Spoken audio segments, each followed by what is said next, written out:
1 ശമൂവേൽ 17:39. ഞാൻ ശീലിച്ചിട്ടില്ലായികയാൽ ഇവ ധരിച്ചും കൊണ്ട് നടപ്പാൻ എനിക്ക് കഴിയുകയില്ല എന്ന് പറഞ്ഞ് അവയെ ഊരിവെച്ചു. ഇവിടെ ദാവീദ് ഗോലിയാത്തിനെ നേരിടുന്ന സാഹചര്യമാണ് നാം വായിക്കുന്നത്.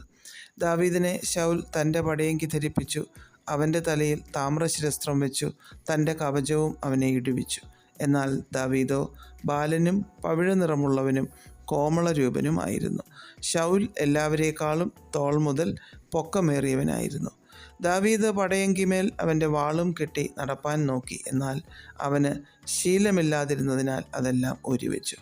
ലൗകികമായ സുരക്ഷ ഒരുക്കങ്ങളെല്ലാം മറിച്ച് ദൈവത്തിലുള്ള വിശ്വാസവും സ്വന്തം ശൈലിയുമാണ് വിജയം നൽകുന്നതെന്ന് ഇവിടെ നിന്ന് നമുക്ക് മനസ്സിലാക്കുവാൻ സാധിക്കുന്നു. സ്വന്തം കഴിവിനേക്കാൾ ദൈവത്തിൽ ആശ്രയിക്കുക എന്നുള്ളതാണ് ഇവിടുത്തെ പ്രധാന കാര്യം. ശൗൽ ഗോലിയാത്തിൻ്റെ ആകാരത്തെയാണ് നോക്കിയത്. ഒരു സാധാരണ യുദ്ധമായാണ് അതിനെ കണ്ടത്. അതുകൊണ്ട് തന്നെ യുദ്ധത്തിനനുസൃതമായ വസ്ത്രം ആവശ്യമാണെന്ന് തോന്നി. എന്നാൽ ദാവീദ് ആത്മീയ പോരാട്ടമാണ് നടത്തിയത്. ദൈവം തനിക്ക് നൽകിയ വിളിക്ക് സ്വന്തമായ രീതി വേണമെന്ന ബോധ്യം ദാവീദിനുണ്ടായിരുന്നു.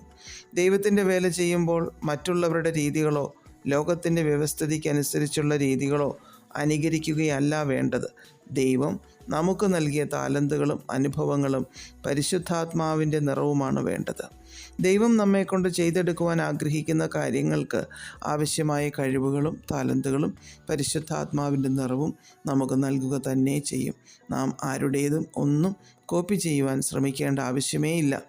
സെഖര്യാവ് 4:6 സൈന്യത്താലല്ല ശക്തിയാലുമല്ല എൻ്റെ ആത്മാവിനാൽ അത്രയെന്ന് സൈന്യങ്ങളുടെ യഹോവ അരുളി ചെയ്യുന്നു എന്നെഴുതിയിരിക്കുന്നു. സൈന്യവും ശക്തിയും ഒന്നുമല്ല ദൈവമക്കളുടെ വിജയത്തിൻ്റെ രഹസ്യം. ദൈവത്തിൻ്റെ പരിശുദ്ധാത്മാവിൻ്റെ സാന്നിധ്യവും നിറവുമാണ്. ഈ അഭിഷേകമാണ് നമ്മെ അസാധാരണക്കാരാക്കി മാറ്റുന്നത്.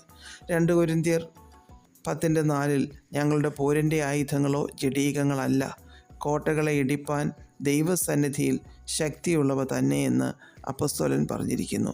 ഈ ലോകത്തിൻ്റെ ആയുധങ്ങൾ, ജഡത്തിൻ്റെ ശക്തി, കഴിവ്, അപാരത ഒന്നുമല്ല നമുക്ക് വേണ്ടത്.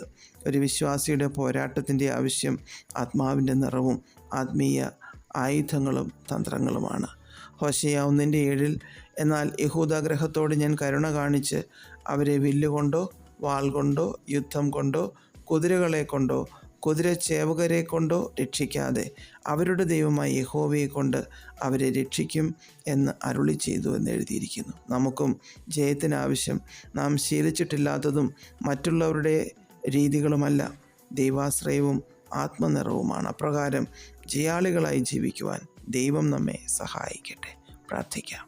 പ്രിയപിതാവേ, അങ്ങിൽ മാത്രം ആശ്രയിച്ച് ജയം നേടി ജയാളികളായി ജീവിക്കുവാൻ ഞങ്ങളെ സഹായിക്കണമേ. യേശുക്രിസ്തുവിൻ്റെ നാമത്തിൽ ആമേൻ. God bless us all.